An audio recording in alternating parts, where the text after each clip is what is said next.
1, 2, 3, 4, 5, 6, 7, 8, 9, 10. Okay.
So let's begin.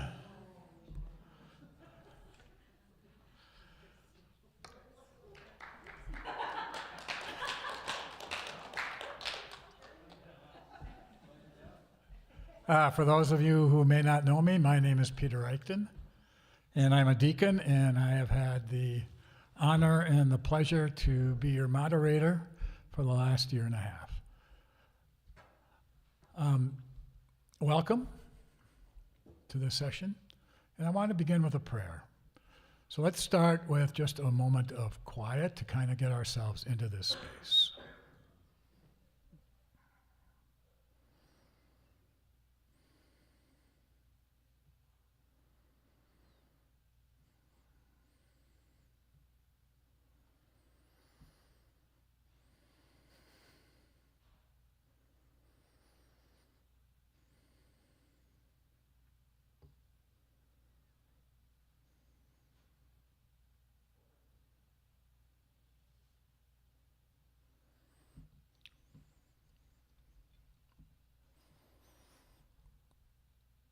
To say that we're in a time of transition would be an understatement.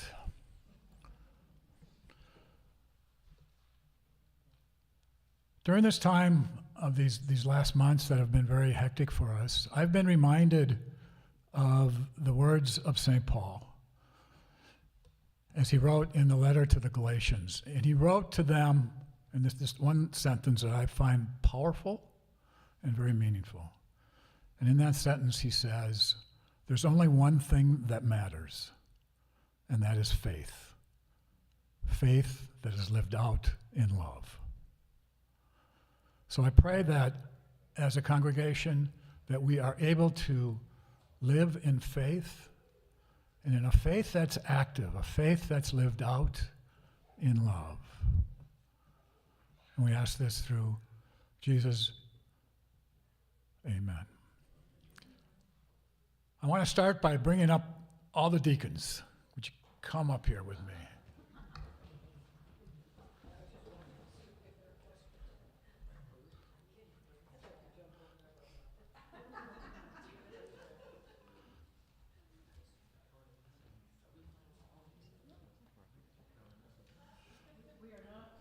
Sue's the only one that's not here. Yeah. So actually, this is the whole group except for Sue Aston, who is traveling. But otherwise, we're all here tonight. And I just want to acknowledge the great work that this group of folks has been doing, because they have been stellar.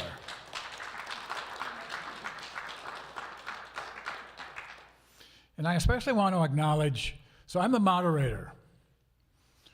And that puts, some responsibilities on me. And at the same time, I've been struggling with some pretty heavy-duty health issues. So I've asked the deacons if I can just step back a little bit.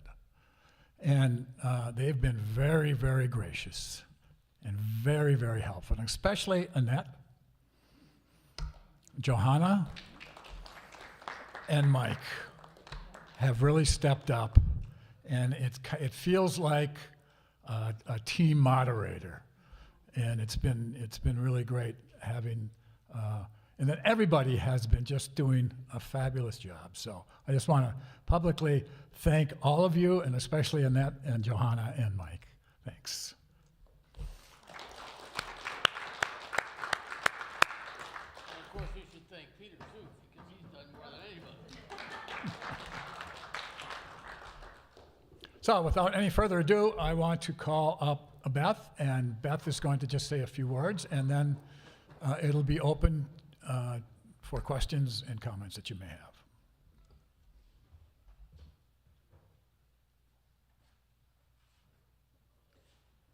Hello, friends. Good evening to everyone who's watching online, too. I don't really know where to look for that. On Sunday, I could feign ignorance because I didn't really know the deacons wanted me to say anything. I can't today, but I'm not sure I'm any more prepared to talk a little bit about my leaving and my decision-making process in that. First and foremost, I would say I really hope that you would read the letter that I sent. Because I really took a lot of time trying to piece together kind of my journey and the reasons behind it. And so if you haven't read the letter, I would encourage you to just take a couple minutes to read that. In the letter, so if you've read it, some of this is going to be a repeat. But my discernment process started 18 months ago when I turned 55, realizing that I had 30 years of my ministry career behind me, and I was looking ahead at 10 more because I'm going to retire. I have great plans to retire. I have a lot of clergy colleagues who never retire, but I'm not going to be one of those people. And so it just led me down a path. What is it that I want this last chapter of my working career? Because I do feel that, a calling and service to God, it never ends. It just is going to shift and change. I've joked for a long time that if I was at Plymouth and retiring from here, I'd want to be a front desk volunteer, because I just think that's an awesome role, because you get to greet everybody who comes in and have all kinds of conversation. And so I just began to open myself up to the possibilities of whatever was next. I didn't know what that would be.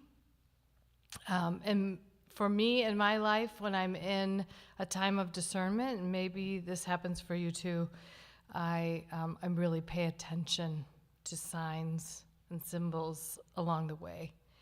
And there were some major things that happened in the next year between 55 and 56. One was that I got engaged and we were planning a wedding, and I was going to marry my beloved, and wondering what that meant for our next chapter.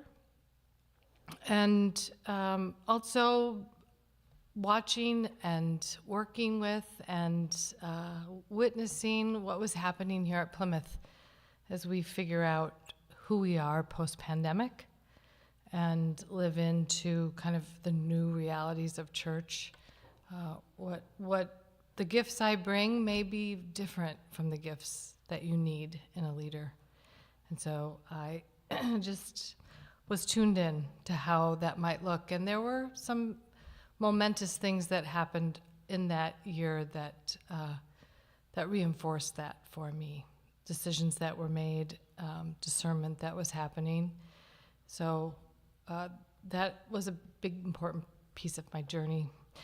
And I'm going into something that's completely different from Plymouth. But what I realized was I thought the hardest thing about the process would be to finally get my materials together to search.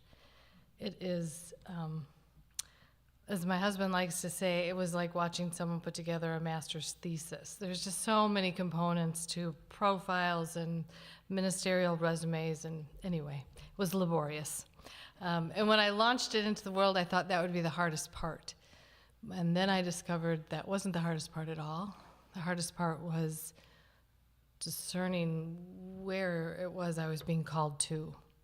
I will confess that I was really nervous. I haven't searched for a long time. I came to Plymouth 8 years ago in a transitional role. I was hired into a part-time pastoral care role after the leaving of Kathy Crooks. And at that time, Carla Bailey, the senior minister, was wondering, how many clergy do we need? And so it was her plan to bring me in part-time to do some pastoral care while she and the leadership sort of discerned what was next. And so it's been a long time since I've searched intentionally, because how I got to Plymouth was just some beautiful divine intervention in a variety of ways, but I wasn't looking to leave where I was. Anyway, I also was worried. I had no idea how I would present on paper. I thought, well, I could probably wow a search committee if I was in the room with them, but who's going to notice me on paper? That was sort of a first obstacle, and I was a little overwhelmed by the response. So that also led to a time of like, okay, I have choices to make and decisions to move through. I talked to a lot of churches. I had several offers, and then I finally just stepped back and leaned into the fact that I would know when it was the right time to say yes. And I also believed, even in that moment, that it would probably be something I hadn't yet imagined. And that is true too. I had never been to Detroit Lakes, Minnesota. I didn't even know where it was. And I do know where it is now, but I've only been there twice. And it felt right from the start, talking with the search committee and then being with them in person and being with the church. And so I'm going from this, beautifully big campus with all of you, hundreds of wonderful people, to a very small congregation in, a mid-size town. They are the beacon of progressivism in a pretty conservative area. And they are unabashedly so, which is very important to me. So they meet those needs. I had a pretty instant connection with the search committee, and then when I was there, I felt like this could be home. I have for a while felt a pull away from the cities for a variety of reasons, but just feeling a little exhausted by the energy here and wanting a different pace. 2 years ago, I sold my home of 18 years in Stillwater, where I raised my children. And at that time, my criteria was I wanted to move to a small town while still serving Plymouth, so a smaller town that had a vibrant downtown and really good coffee shops. That was my criteria. I landed in Woodbury, which is, not small, has no downtown, does have some pretty good coffee. So Detroit Lakes fits that bill. They're a little community that swells in the summer because it's a resort area. There are 412 lakes in the county, which also is something that makes my heart sing. And the people there are the reason I'm going. The possibilities of what the church could do in that city and surrounding area is really exciting to me. Some people know and some people don't know, but I served small churches for 15 years in my 30-plus career, and I've always had just a big heart for the small church. There's something really significant about relationship in a smaller congregation. And my experience at Plymouth, it's the first time I've served a large church, has been wonderful, and it was exactly what I needed at the time. And I'm so grateful for these 8 years. And I'm really excited about what's next. I also know that I wouldn't be doing this if I was still single and alone. So I'm so excited that Mark and I get to start a new chapter, one we didn't imagine either, and that we're doing it together. I will tell you a couple other things that I just think are important to remember, because I know this timing isn't great. Transition timing is rarely convenient. The timing is God's timing. Ministerial searches are not ones you can control.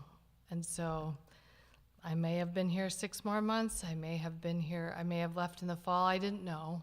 It's just the way the timing happened. I've been very transparent with the deacons along the way, even as we were talking about the new duties that I would assume at the beginning of the year. And I know it's not great that it falls right on the heels of Seth's leaving, and in the midst of, Dwayne's journey to being mayor. And it is what it is.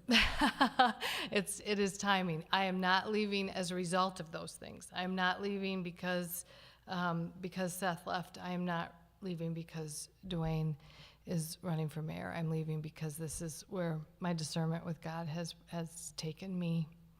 I will also tell you that you have been through this before, In 2017, 3 clergy left in 10 months. I followed Kath. Kath left in February, Carla left in August, and Jeff Sarton left in December of 2017. Was it easy? Not particularly, but I look around and see that, you know, you're all still standing and so is the building. And who we are now is very different from who we were then. So we have grown together, we've shifted and changed, we've opened ourselves to new possibilities, and that's what the opportunity is here now, right? You get to live into new styles of leadership, new possibilities for clergy structure, an opportunity for you all to step up and be leaders here. I think it's a really exciting time for Plymouth, even in its uncertainty. So I'm happy to answer questions if you have any.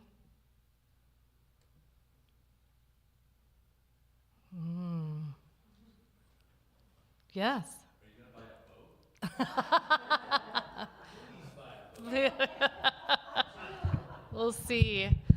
Poor Mark, when we were there, every single person asked Mark, no one asked me, but everybody asked Mark if he liked to fish.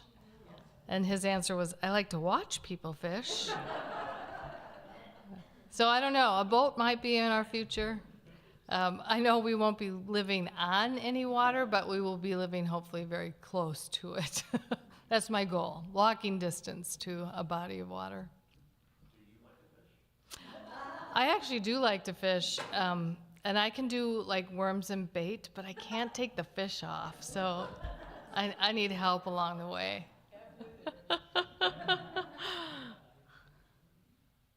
Any other questions? Yep. So talk about the transition that you will be coming afterwards in DL. Who are you replacing? How long have is there a pastor there now? Talk about that a little bit. Yeah, thank you. So one of the things that that allowed me to embrace them fully is they state with full conviction that they take really good care of their clergy. And their last pastor served them for 22 years. They're known for their long pastorates. He has been gone now the interim is in their 3rd year. So it's taken a while. They actually took a lot of time between their last settled pastor leaving and putting out a profile or starting to search. I think they were really, they knew they needed to do some work together, so they waited quite a long time. And they've been searching since the beginning of 2024 for a settled pastor. And they've had a really excellent time with their interim, which, again, is just good news for all of you as you welcome in an intentional interim soon. I think it's been a good process for them, and they're really excited to have someone settled and in their midst. And they seem to be happy that it's me, so that helps too. Yeah. Any other questions? All right, well, I will find 1,000 ways to say thank you over the next few months. Thank you. It has been the greatest privilege of my life to serve with all of you, and leaving will not be easy. I love you dearly. I have been so grateful and thankful for the way you have invited me into your tender moments and your moments of joy. It has really been a transforming time for me. So thank you. And Peter, I'll turn it over to you.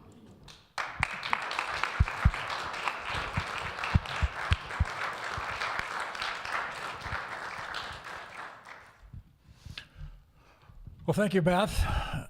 I want to just give you a quick kind of update as to where we are in moving forward as deacons.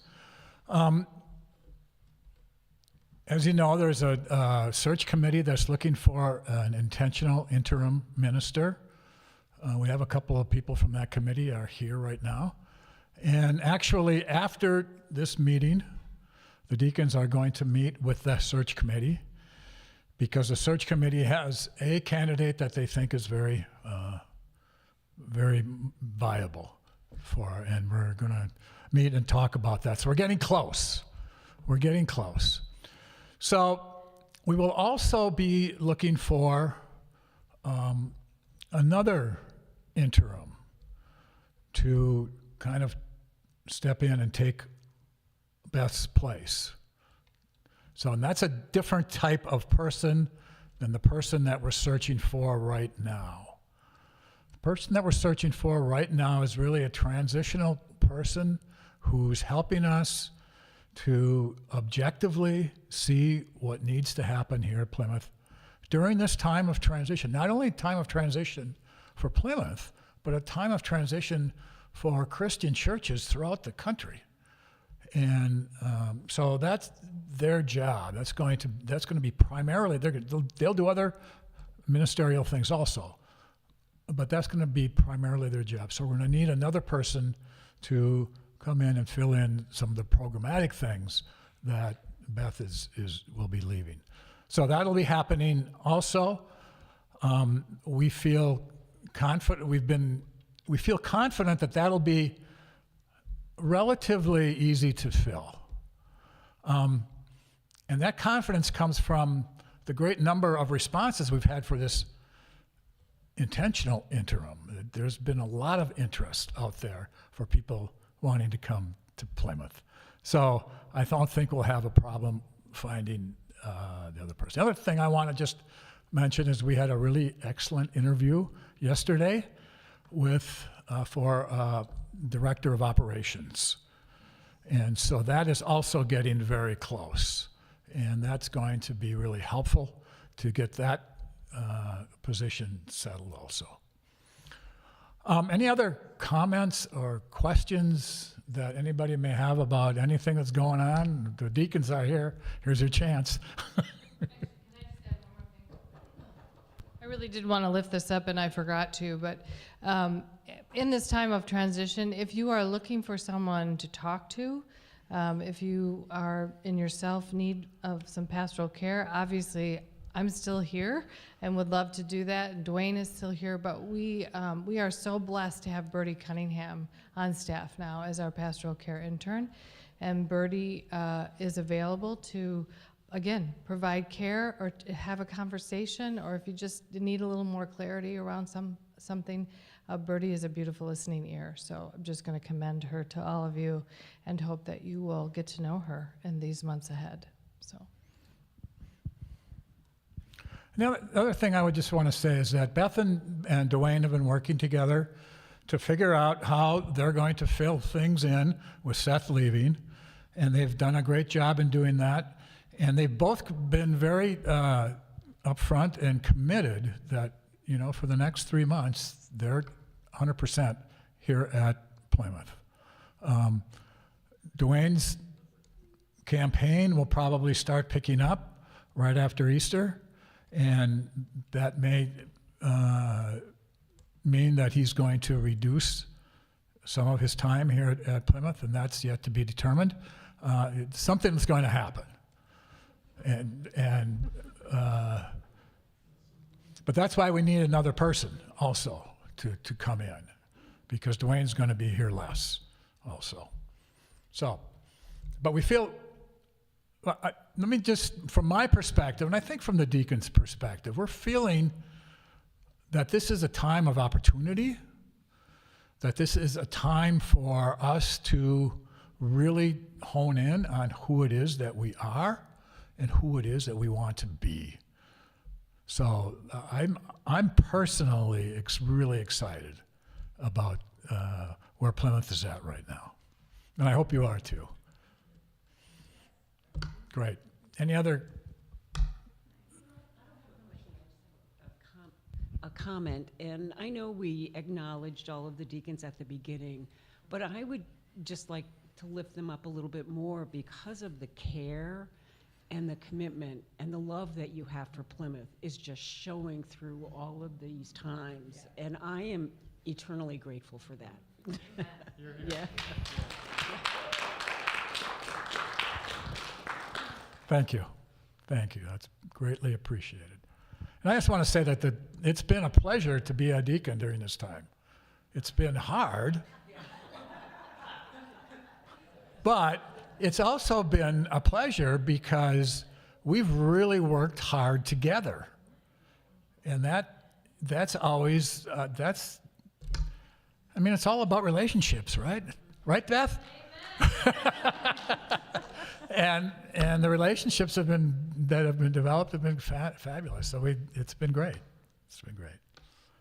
Okay, well, with that, I want to just close with, again, I want to repeat those words from St. Paul, from his letter to Galatians.